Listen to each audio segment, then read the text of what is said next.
Oh, Christmas movies. They're an industry in and of themselves. Every season, television channels and streaming services play host to a smorgasbord of titles that shamelessly pander to the cliché. The Hallmark Channel alone produces 40 Christmas movies every year. 40! That's more Christmas movies than there are days in the month of December. And we've been making Christmas movies for so long that we've run the gamut of genres. Funny Christmas movies, scary Christmas movies, children's Christmas movies, action Christmas movies. In fact, I've got it on good authority from many of my screenwriting friends. If you have a bad movie idea that you can't quite sell, just convert it into a Christmas picture and you'll probably find an audience. And this is no more clearly seen than in the 1964 cult classic Santa Claus Conquers the Martians. A real movie that really exists. Oh boy, does it ever exist. This kooky comedy attempts to blend the Christmas movie formula with, of all things, 60s sci-fi. It is an 80-minute, low-budget, low-brow cinematic experience unlike anything that you have ever seen. Don't worry, I'm here to walk you through it.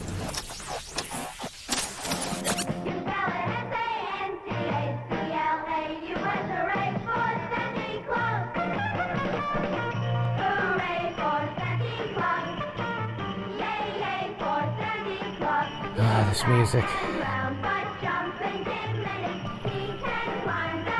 Please make it stop.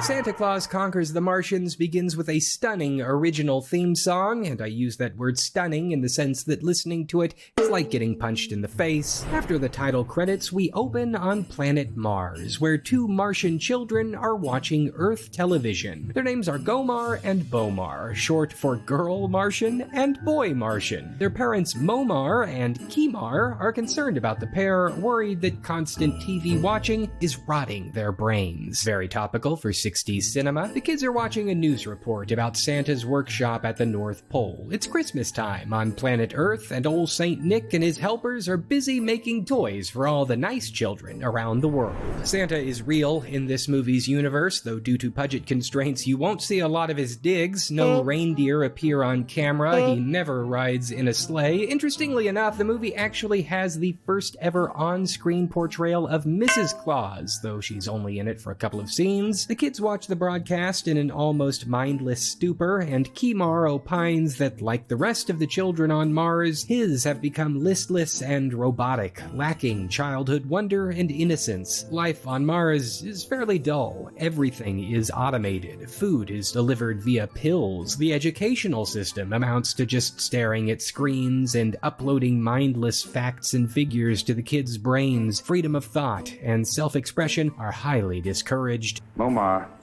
I'm worried about our children. They're behaving strangely. They appear to be troubled. They don't care to sleep. Something is happening to the children of Mars. At his wife's suggestion, the King Martian gathers the other members of the planet's council and visit the ancient 800-year-old Martian sage Chochim for advice. And bah humbug, it is a performance for the ages. Chochim, it is I, Kimar, and the council chiefs. We need you, Chochim.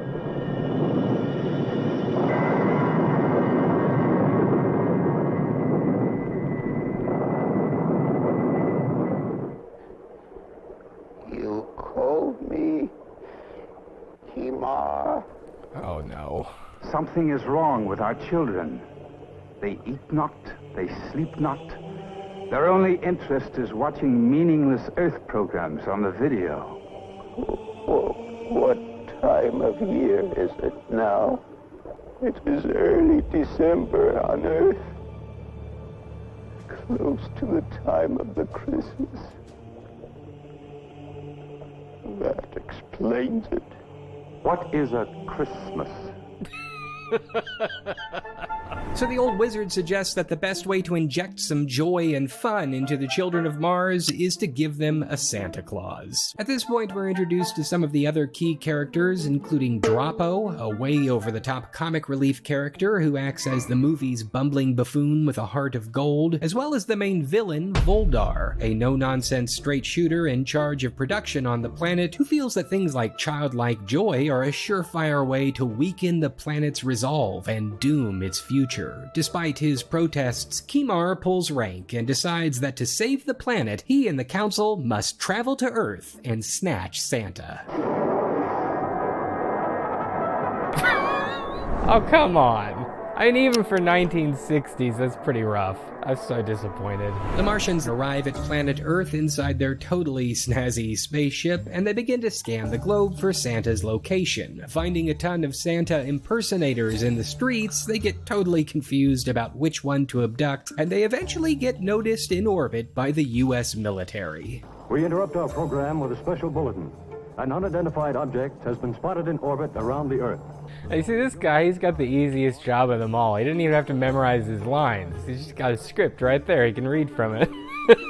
What do you want to bet the director just like wrote all these lines a few minutes before they started shooting and handed it to him? Those are the eyes of a man doing a cold reading. This launches the movie's B-plot, which I am not even kidding you, consists mostly of stock footage from the armed forces spliced together with these news bulletin scenes. Neither the Americans nor the Russians know what to think of this mysterious ship that has appeared just off-world, so they quickly launch defensive measures. Not wanting to get caught on enemy radar, the Martians land on the planet to continue their search for the true Santa. They quickly happen upon two Earth children, Billy and Betty, and at gunpoint interrogate them to find Santa's whereabouts.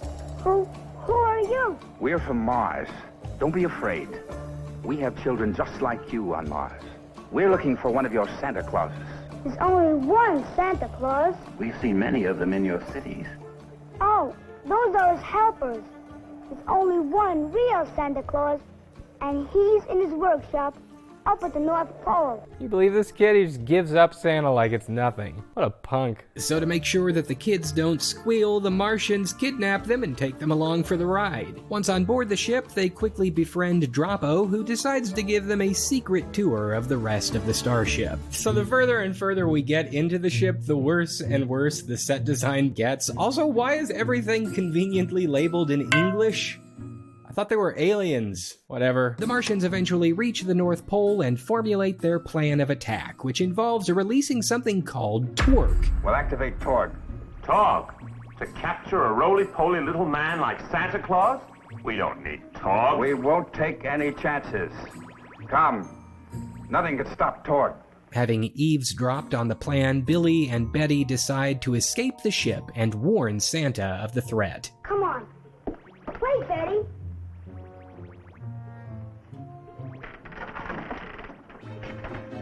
Why did you do that?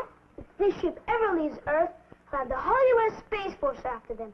Come on. Shout out to Billy. 50 years later, you get your Space Force, buddy. Along the way, they run into trouble by what is probably the worst polar bear costume ever in the history of cinema. At this point, I kind of have to admit, I thought this was Torque, because the Martians kept talking about Torque like it was some kind of, like, monster that they brought along for the voyage. Nothing can stop Torg. But no, I got totally head-faked. It turns out Torque is a massive robot. And oh boy, just look at that design. Torque recaptures the kids, but just as Voldar attempts to straight up murder them, Kimar appears and has them returned to their cell. Nobody is to be harmed unless they get in our way. No one is to be harmed. What has happened to the great warriors of our planet? Mars used to be the planet of war.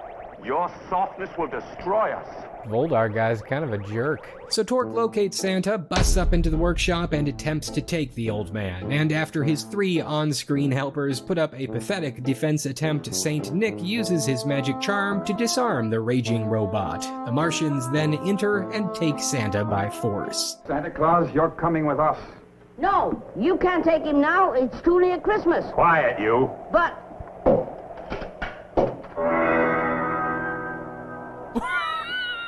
Wait a minute. Wait. Oh no, he's moving. Oh no. After freezing the whole workshop, the Martians take Santa back to their ship, and it looks like all hope is lost. But not to worry, the US Space Force is here. I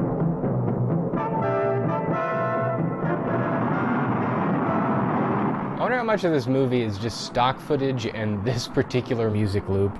Now intergalactic prisoners, Santa takes to comforting Billy and Betty as they begin the voyage back to Mars, reassuring them that everything will turn out all right in the end. Santa is super chill throughout this whole movie, absolutely nothing rattles him. So in response, Space Force launches something called the Starshot. It's a manned spaceship meant to give chase to the Martians and rescue Santa and the kids, and Voldar decides that the best way to lose the tail is to just jettison the Earthlings, bringing an end to the entire ill-conceived mission. Thinking fast, Santa uses his chimney-sliding powers to get the kids out of danger, and Kimar engages his subordinate in good old-fashioned fisticuffs. Oh snap, fight scene, let's go!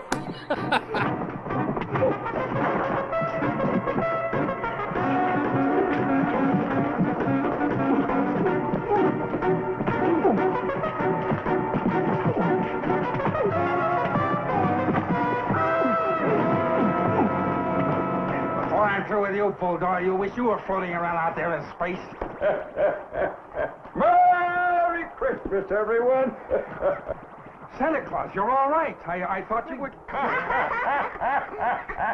Why, you're talking to Santa Claus, son. But how? Oh, poor man. He's fainted, just like someone who's seen a ghost.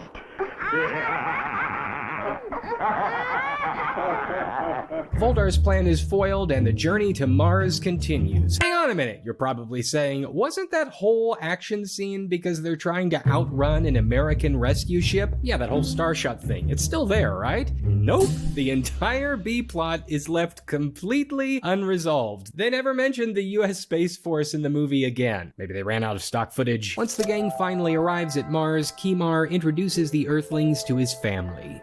Welcome to our home. There's someone else, too. Come on in.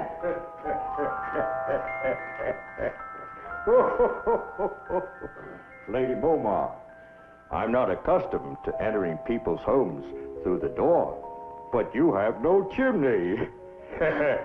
Welcome, Santa Claus. We hope you'll make the children on Mars very happy. I'll try, dear lady. I'll try. Again, acting pretty chill about the whole abducted by aliens thing. I guess if Santa teaches kids anything in this movie, it's to just roll with the punches.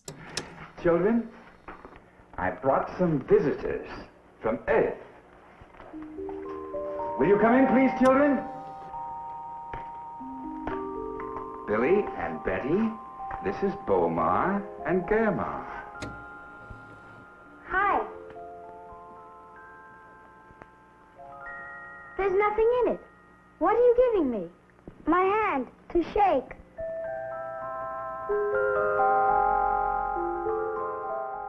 We have another Earth person that wants to see you.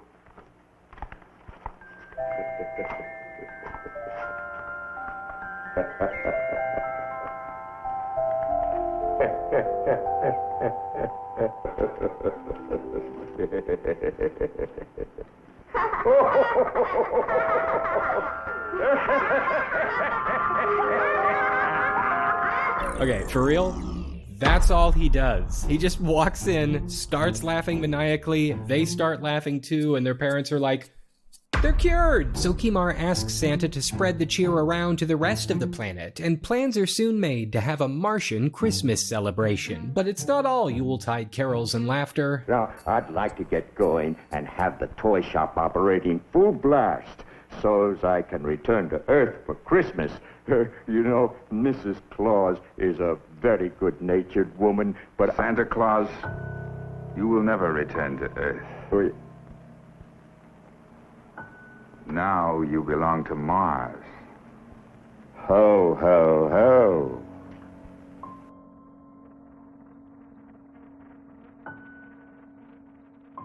Voldar escapes custody and takes refuge in a cave, slowly gathering together like-minded supporters. An inside man informs him that Kimar has designed a new workshop for Santa, and the baddies decide that they'll sabotage it to prevent Christmas on Mars from coming to pass. At Santa's new workshop, things are progressing smoothly thanks to the automated technology of the Martians, but Santa himself is bored out of his mind, relegated to flipping a few switches and pressing a few buttons instead of handcrafting his toys like usual. As they arrive back at Kimar's palace, both Santa and the Earth Kids are melancholy, wishing that they were back home. Kimar is displeased at their lack of enthusiasm, but feels his hands are tied. Taking them back to their home planet is simply out of the question. Mars takes priority. Droppo, who by this point is totally infatuated with the Christmas idea, tries dressing up as Santa for fun and enjoys the experience so much that he decides to head back to the workshop and get started on another round of toys. Little does he know, Voldar and his henchmen are already there. My finger isn't tired. I think I'll go down to the workshop and make some more toys. Ho, ho, ho! Jingle bells, jingle all the way. Oh, Ah, this is gonna shake 'em up. These toys will never be the same again.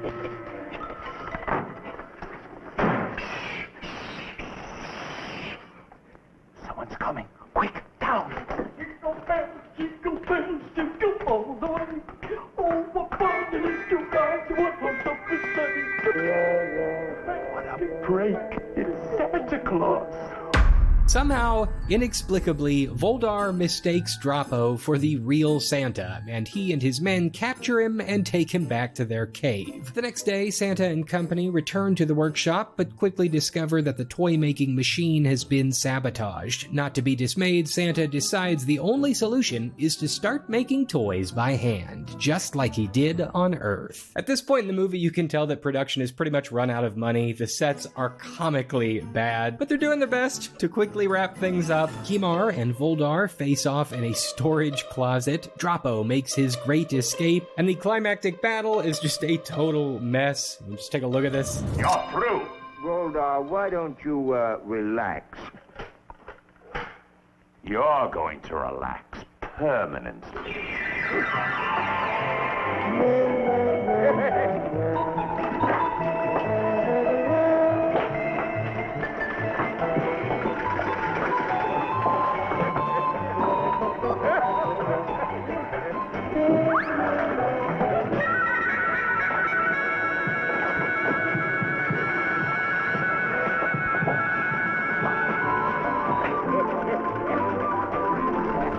That's just a taste. So the kids and Santa defeat Voldar by just hurling toys at him, and with the day saved, the Martian king is finally convinced to let Droppo become the planet's Santa, and to send the Earthlings back home. And with that, the movie draws to a close, but not before treating us one last time to its theme song.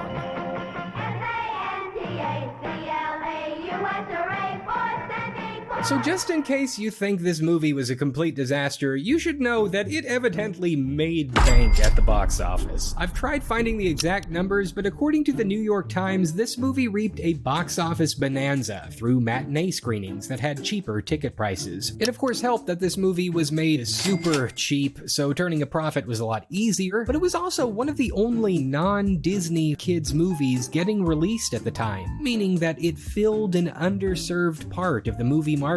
And since it was a holiday flick, they could screen it year after year and still find an audience. Today, it exists as a sort of cult film and has actually fallen into the public domain, so you can find copies of it all over. This also makes it ripe for a possible remake.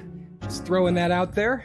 I mean, okay, this sounds stupid, but I think there is a version of this movie that works. Hear me out. Let me play Santa's advocate for a moment. I can't be the only one thinking that the plot of Santa Claus being abducted by aliens and forced into servitude by goofy-looking Martians is basically an A24 movie waiting to happen, right? Like, you cast this with Nicolas Cage, and you keep all of the aesthetics, but you shoot it like a David Lynch-style indie film, and to me this thing is an Oscar nomination waiting to to happen. The movie does have story potential. The overall theme of the Martian children being robbed of their innocence to become cogs in the planet's structural machine and needing an icon of joy and fun to reawaken their inner spirit. It's interesting. Their over-reliance on automation, turning their society into a cold and heartless bureaucracy, offers a lot of opportunity for deeper exploration. Plus, hey, what are the implications of taking a religious and cultural celebration unique to Earth and then introducing it to a totally different planetary culture? I'm just saying,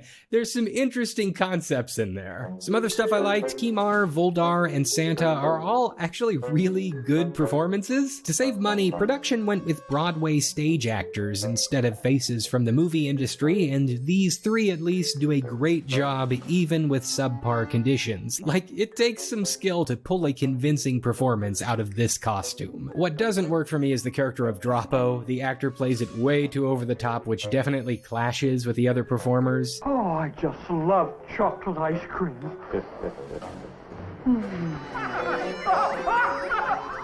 In wacky comedies like this, I've always felt that you either gotta play the characters straight or you've gotta play them for laughs, and there's like no mixing and matching of that because it just confuses the movie's tone. This definitely happens whenever the character of Droppo shares scenes with others. The music choices are terrible throughout the entire movie. I've actually been putting some of my own music into these scenes that I've been showing you to try and give them a little bit more life. If you decide for some reason to suffer through this movie yourself, be forewarned that there are basically like 3 extremely unpleasant songs that they use over and over and over again. There's the theme song, the military song, and whatever this is.